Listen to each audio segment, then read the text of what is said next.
안녕하십니까. 김대원의 팩트체크입니다. 그동안 상당 기간 지연되면서 지역사회를 뒤숭숭하게 했던 목포시장과 신안군수의 대법원 판결 기일이 결정됐습니다. 이번 달 27일로 잡힌 대법원 상고심 판결에는 박홍률 목포시장이 오전 10시 10분, 박우량 신안군수가 오전 11시에 단체장의 운명을 가르는 결정을 맞이하게 됩니다. 박우량 신안군수는 직권남용 권리행사 방해와 공용서류 손상으로 기소돼 항소심에서 징역 8개월, 집행유예 2년을 선고받았고요. 금고형 이상의 형을 받을 경우 군수 직위가 상실됩니다. 그리고 박홍률 목포시장은 자신의 부인이 지난 지방선거에서 경쟁 대상이었던 김종식 후보의 부인에게 새우 15상자와 현금 100만 원을 요구하고 받은 뒤 선관위에 이를 고발해 당선 무효를 유도했다는 혐의, 즉 선거법 위반으로 박홍률 시장의 부인이 항소심에서 유죄를 받은 사건입니다. 박 시장의 부인은 광주고법에서 징역 1년 6월에 집행유예 3년을 선고받았습니다. 박홍률 시장은 만약 대법원에서 부인이 벌금 300만 원 이상의 형이 확정될 경우 당선이 무효돼 직위가 상실되게 됩니다. 김대훈의 팩트체크, 오늘 이야기 지금 시작합니다.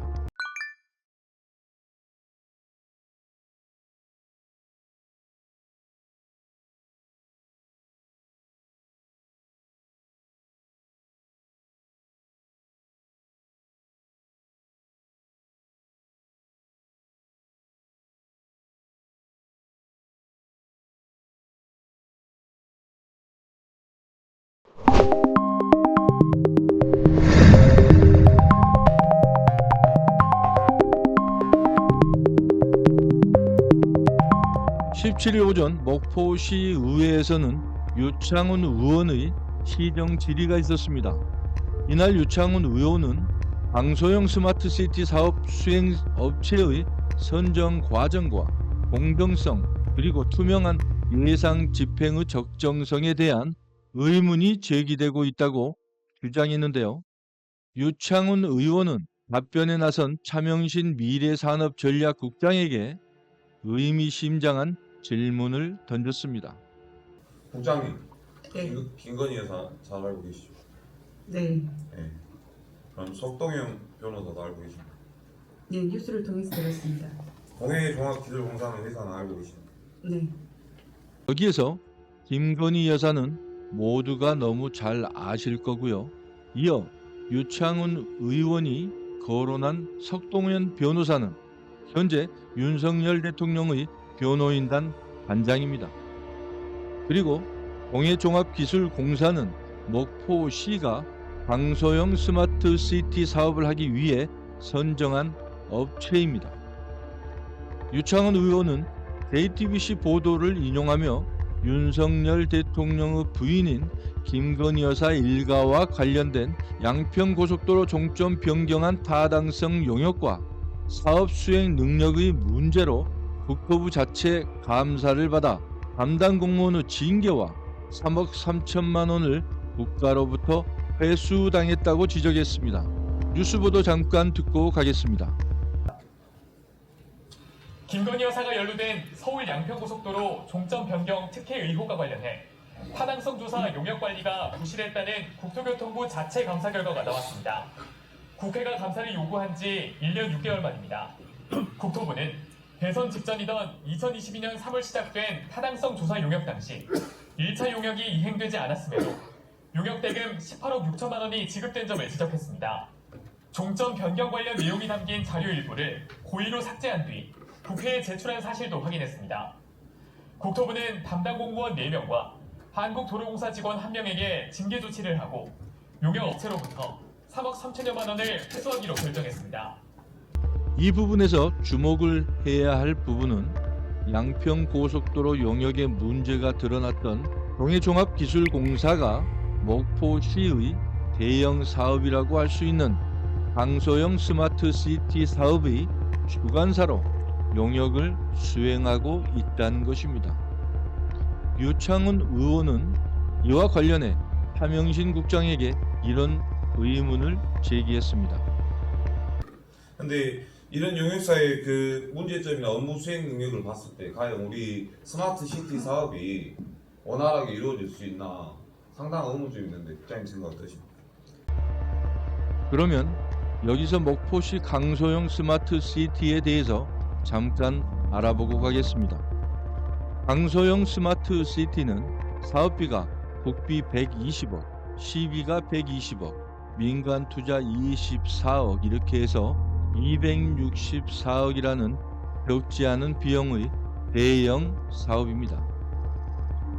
목포시에서 내놓은 강소형 스마트 시티 사업의 주요 내용을 살펴보면 탄소 중립을 목표로 신산업 도입과 해양 쓰레기를 재활용하고 주요 교통 구간에 전기 자율주행 버스 노선을 추가 도입해 친환경 교통 시스템을 구축한다입니다. 그런데요, 목포시의 강소형 스마트시티 계획은 매우 허술했습니다. 당초 목포시는 자율주행 버스 노선을 지난해 지역 거점 스마트 도시에 선정된 해남군과 광영 노선을 만들어 운영할 계획을 세웠는데요. 해남군이 사업을 포기해서 무산이 됐습니다.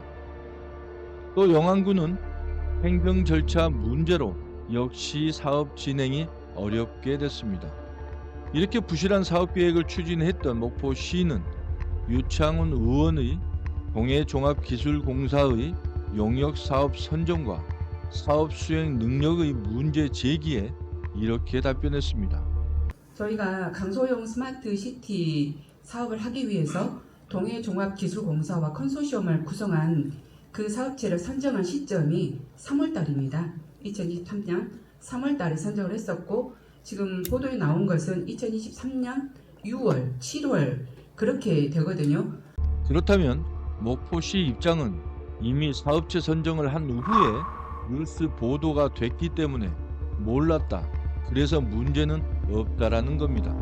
결론적으로 목포시는 무려 264억 원이 소요되는 대형 사업을 치밀한 검토도 없이 문제 소지가 있는 업체를 선정했으면서도 아무런 책임이 없다는 입장이었습니다. 유창훈 의원은 목포시의 이러한 입장에 대해 이렇게 반론을 제기했습니다. 동해종합기술공사 수주 현황을 보면 윤석열 정부 이전에 2020년 1월부터 2022년 4월 국가사업 수주 건수 중에서 총 293건, 계약 금액은 약 853억 3,604만 원이었습니다.